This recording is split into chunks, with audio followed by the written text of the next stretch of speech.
سامعین و حاضرین السلام علیکم۔ پاکستان کے سب سے بڑے میڈیا گروپ جنگ، دا نیوز اور جیو ٹی وی کے زیر اہتمام شائع ہونے والے اخبار جنگ کے معروف کالم نگار جناب ارشاد بھٹی کے کالم اعمال نامہ کے سلسلے کا آج کا کالم پیش خدمت ہے۔ لندن والا چاند۔ ویسے تو حکیم سعید سے امجد صابری تک ہمارے سب غموں کی وجہ حضرت عمر رضی اللہ تعالیٰ عنہ بہت پہلے ہی بتا چکے کہ جو ریاست مجرموں پر رحم کرتی ہے وہاں بے گناہ بے رحمی سے مارے جاتے ہیں، مگر ہر حادثے پر چند دن شور مچا کر پھر اگلے سانحے کی راہ تکتے ہم کمزور یادداشتوں اور مضبوط میدوں والوں پر عذابوں کی وجہ اور بھی۔ وہ وجہ کیا؟ یہ 5 منظر ملاحظہ فرما لیں۔ پہلا منظر، گرمیوں کی سپہر اور وقفے وقفے سے برستی بارش۔ وفاقی دارالحکومت کے سب سے بڑے سرکاری اسپتال کے لان میں درخت کے نیچے چارپائی پر تڑپتی وہ حاملہ عورت جسے بارش سے بچانے کے لیے 2 خواتین چارپائی پر کمبل تانے خود بھیگتی ہوئیں، جسے پاس سے رک رک کر گزرتے لوگوں کی نظروں سے بچانے کے لیے 2 بچیاں چارپائی کے ارد گرد چادر تانے کھڑی، اور جس کی درد بھری چیخوں سے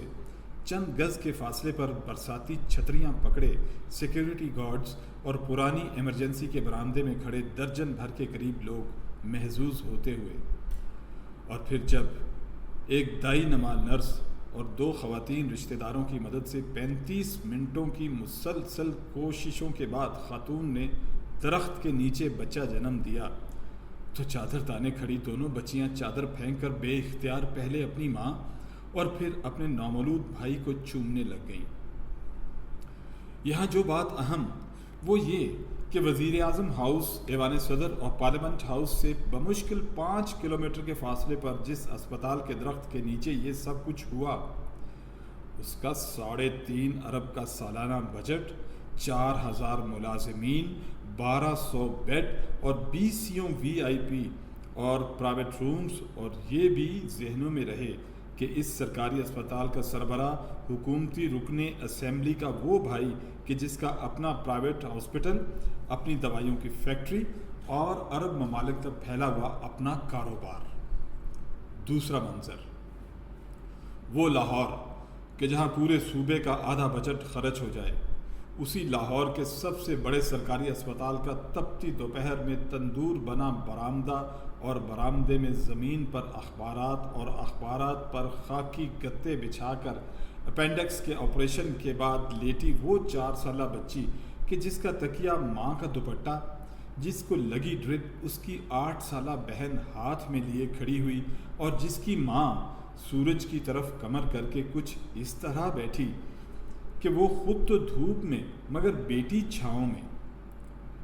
اس برآمدے میں جہاں اتنی گرمی کے کھڑا ہونا مشکل، وہاں اس وقت بھی 19 مریض اپنے ذاتی گدوں، دریوں اور چادروں پر بے سدھ پڑے۔ یہاں جو بات اہم وہ یہ کہ جب جانوروں سے بھی بدتر یہ انسان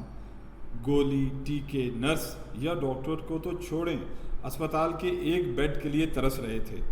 تب ٹھیک انہی لمحوں میں ان کے ہر دل عزیز قائد اپنے خاندانوں سمیت لندن کے مہنگے ترین اسپتال میں مہنگے ترین ڈاکٹروں سے مہنگے ترین علاج کروا رہے تھے، جبکہ ہر دل عزیز عوامی حکومت بکروں کے صدقوں اور دعاؤں کے فوٹو شوٹ میں لگی ہوئی تھی۔ تیسرا منظر، کپتان کا خیبر پختونخوا، دوپہر 12:30 بجے کا وقت، اوپر آگ برساتا سورج اور نیچے 60-70 سال کے وہ 35 بابے بابیاں جو صبح 9 بجے سے ایک سرکاری عمارت کے احاطے میں ککر کے درخت اور دیواروں کے سائے میں بیٹھے اس مہمان خصوصی کے انتظار میں کہ جس نے آنا تو 10 بجے تھا، مگر موصوف سحری کھا کر نتھیا گلی کے ایک ریسٹ ہاؤس میں ایسے سوئے کہ اٹھے ہی 10 بجے، لہٰذا 1:30 بجے کے قریب جب صاحب اپنے دفتر آئے تو آتے ہی اپنے سٹاف پر برہم ہوئے کہ میں نتھیا گلی سے یہاں آ گیا، مگر تم لوگ چند کلومیٹر کے فاصلے سے ابھی تک میڈیا نہ لا سکے۔ خیر، کسی نہ کسی طرح صاحب بہادر کو ٹھنڈا کر کے ٹھنڈے کمرے میں بٹھا کر 2-3 سرکاری جیالے دھڑا دھڑ ٹیلی فون کرنے لگے، جبکہ 2 افسر گاڑی لے کر صحافیوں کو لینے نکل گئے۔ آخر کار 2:45 بجے کے قریب جب چند صحافی آئے تو پھر 6 گھنٹوں سے انتظار میں پسینوں پسینے بابے بابیوں میں 5,000 زکوٰۃ کے چیک تقسیم ہوئے۔ یہاں جو بات اہم وہ یہ کہ چیک تقسیم کرتے وقت مہمان خصوصی ایئر کنڈیشن کمرے میں دروازے کی اندر والی سائڈ پر کھڑا تھا اور دادے دادیوں کی عمروں والے آگ برساتے سورج کے نیچے لائن میں لگے ہوئے۔ یہ منظر دیکھ کر مجھے حضور صلی اللہ علیہ وسلم کا وہ قول یاد آ گیا کہ اللہ تعالیٰ فرمائیں کہ جب کوئی بوڑھا دعا کے لیے ہاتھ اٹھاتا ہے تو مجھے اس کے سفید بالوں کو دیکھ کر حیا آ جاتی ہے۔ چوتھا منظر، سائیں قائم علی شاہ اور بلاول کا سندھ۔ گھارو کے ایک نواحی گوٹھ کا وہ خاندان جس کے مال مویشیوں پر قبضہ کر کے ایک وڈے سائیں نے ان کی 2 جوان بیٹیوں کو بھی اس لیے یرغمال بنا لیا کہ انہوں نے قرض تو چکا دیا مگر سود کی رقم نہ دے سکے۔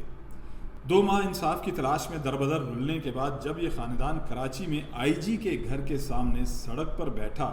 تو پہلے تو 80 سال سے 8 ماہ کے عمروں والے ان 14 افراد کو زبانی کلامی سمجھایا گیا کہ اندر قرآن خوانی ہو رہی ہے اور صاحب مہمانوں کے ساتھ مصروف ہیں، لہٰذا کل دفتر آ کر مل لینا۔ لیکن جب یہ ڈھیٹ وہاں سے نہ ہٹے تو پھر اس وقت جب اندر قرآن خوانی کے بعد دعا اور افطاری کے انتظامات ہو رہے تھے تو باہر ان کے ساتھ پولیس والوں نے وہی کچھ کیا کہ جس کے یہ مستحق تھے۔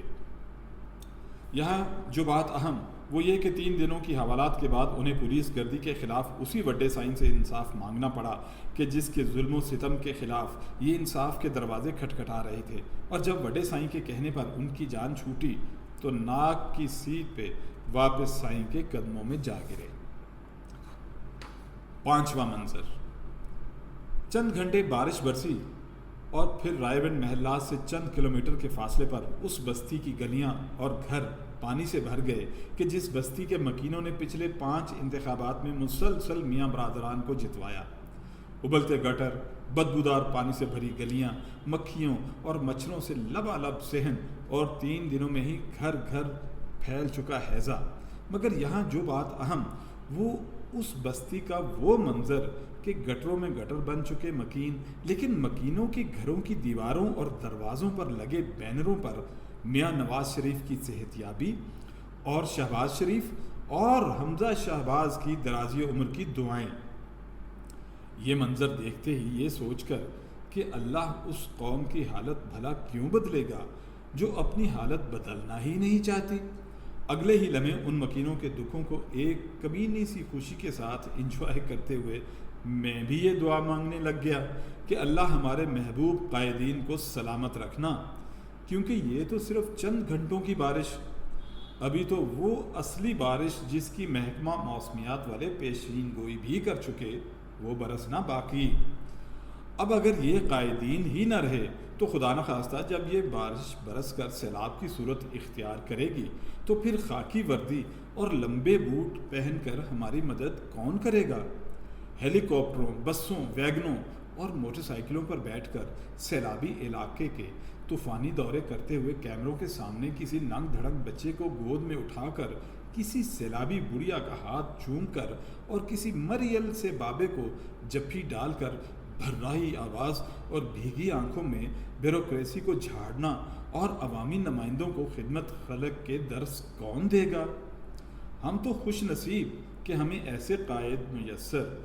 جو پائے کہ یقین جانیے اگر ڈیوڈ کیمرون ہمارے انٹرنیشنل نہیں بلکہ نیشنل نواز شریف سے مشورہ کر لیتا تو اتنی بھاری اکثریت سے ریفرینڈم جیتتا کہ کئی دن تو خود بھی حیران و پریشان ہی رہتا، اور اگر وہ ریفرینڈم ہار کر بھی میاں صاحب سے مل لیتا تو چند دنوں میں ہی انگلینڈ میں ایسی صورتحال پیدا ہو جاتی کہ اس کے مخالفین منہ چھپاتے پھرتے۔ بہرحال دوستو، اوپر کے 5 منظروں میں عوامی بے حسی نے جہاں یہ بتا دیا کہ ہم پر مسلسل آتے عذابوں کی بڑی وجہ ہم ہی وہاں جانور جیسی زندگیاں گزارتے ہم وطنوں کے اطمینان نے یہ بھی سمجھا دیا کہ قوم کا دور دور تک شعوری جہالت، معاشی غربت اور ذہنی خوشامد سے نکلنے کا کوئی ارادہ نہیں، لہٰذا جلنے کوڑنے کی بجائے میں تو 4 بائی پاسوں کے چوتھے دن ہی واکیں اور شاپنگیں کرتے قائد محترم کے استقبال کی تیاریوں میں لگ چکا۔ آپ بھی فیصلہ جلدی کر لیں، کیونکہ عید کے چاند کے بعد لندن والا چاند پاکستان سے نکلے گا۔ جی ہاں،